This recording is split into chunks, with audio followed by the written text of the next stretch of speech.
अचो दोस्तों अचो भारो डॉक्टर हण खणा आयो आ जेको भी इलाज उन जो न थे उनके 5000 रुपया दींदो जो भी इलाज तो सिर्फ डॉक्टर जो फीस 1000 रुपया। अचो दोस्तों अचो भारो हण खण डॉक्टर आयो आ सफा। अचो दोस्तों। अस्सलाम वालेकुम। वालेकुम सलाम। अच्छा अच्छा गोठ डॉक्टर आयो। अच्छा बाबा हण खण डॉक्टर आयो आ हो। अच्छा अच्छा बाबा अच्छा डॉक्टर साहब वाला ए बाबा खुशाम यो खैर ठीक है अब तेर अब क्या मसलो आ एक गम न करे क्यों इनन जो मैं ही चेक कर दूं डॉक्टर चेक सबर कर चेक क्यों बात करके तू जो ए मानी जो कि सफा खत्म थे आए दवा ना है ना जो न सने खते में मेरा मां खेती नो ये सिनन में भी ना है इस मुरायनन में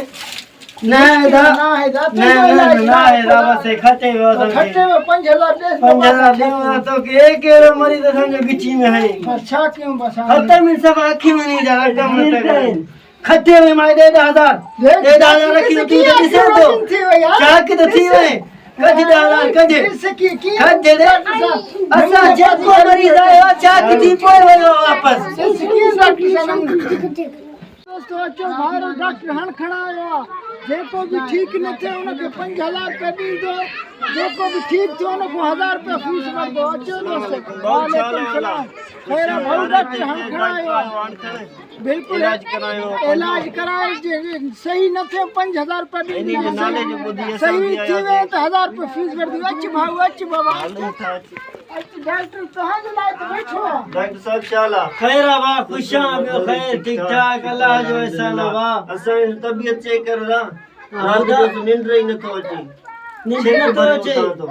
भेजे तो ने भेजा तो घणो तो क्या न ब मर्द पुट एक मर्द जो चाहे तो थे गोरी दींदी सा बाकी ब मर्द जो इलाज मासा ना है हाउ ने हाउ मां भी इलाज करे करे थकी तो मां तुझे नाले जो बुधी है मां जो मत थी वने डॉक्टर हां ने इस तबीयत चेक कर तबीयत चेक क्यों रा चढ़ल आसा करा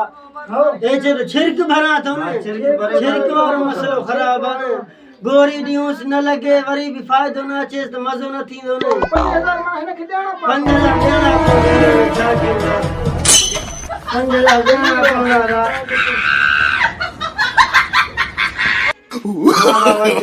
no, no, no.